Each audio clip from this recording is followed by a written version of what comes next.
எல்லாருக்கும் காலை வணக்கம். இன்னைக்கு வீட்டில் என்ன பார்க்க போகிறோம் அப்படின்னு பார்த்தீங்கன்னா, நம்ம ஐயனுக்கு இன்னைக்கு மாலை தாங்க போட்டிருக்கோம். எதுக்குன்னு கேட்டிங்கன்னா, தைப்பூசத்துக்காக. தைப்பூசத்துலேருந்து 48 நாள் விரதத்துக்கு இன்றைக்கி தாங்க ஃபஸ்ட்டு டே நம்ம மாலை போட்டிருக்கோம்.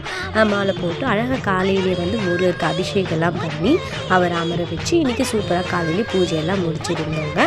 எப்படி பூஜை பண்ணியிருக்கோம், எப்படி வந்து என்னென்ன அபிஷேகம்லாம் பண்ணோம், என்ன தீபம்லாம் போட்டிருக்கோம் அப்படிங்கிறத பார்த்துடலாங்க.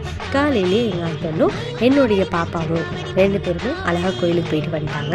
என்னோடய ஹஸ்பண்ட் மட்டும்தாங்க ஃபஸ்ட்டு மாலை போட்டிருக்காங்க 48 நாள். பாப்பாவுக்கு நம்ம வந்து விரதம் நிறைவேறும்போது ஒரு நாள் அன்றைக்கி கோயிலுக்கு போகிற அன்றைக்கி ஒரு நாள் மட்டுமோ இல்லைன்னா அன்றைக்கி 3 நாளுக்கு மட்டுமோ வந்து நம்ம மாலை போட்டு கூட்டிகிட்டு போகலாம். பாப்பாக்காக வேண்டினது தாங்க.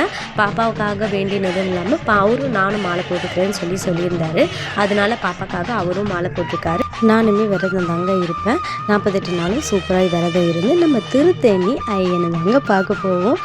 சரிங்க, இன்றைக்கி என்னென்ன அபிஷேகம்லாம் சந்தனம், குங்குமம், பால், தேன் வந்து அதுக்கப்புறம் வந்து எலுமிச்சம்பழம் 5 வச்சு நம்ம அபிஷேகம் பண்ணி சூப்பராக நம்ம எண்ணெய் வந்து வச்சாச்சுங்க.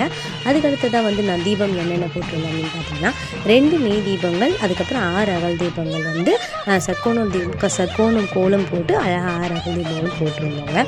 சூப்பராகவே இன்றைக்கி என்னுடைய பூஜையை முடிச்சிருந்தேன். நெய்வேத்தியத்துக்கு படையெல்லாம் வச்சுட்டு அதுக்கடுத்து பாயாசம், சர்க்கரை பொங்கல், பழங்கள்லாம் வச்சு இன்றைக்கி சூப்பராகவே பூஜையை முடிச்சிருந்தாங்க. ஃபஸ்ட்டு டே நல்லாவே போயிருந்தது. ஈவினிங்கில் வந்து நம்ம பூஜை பண்ணிடுவோம். அதே மாதிரி டெய்லி பூஜை நான் உங்களுக்கு வீடியோ போடுறேன். தேங்க்யூ.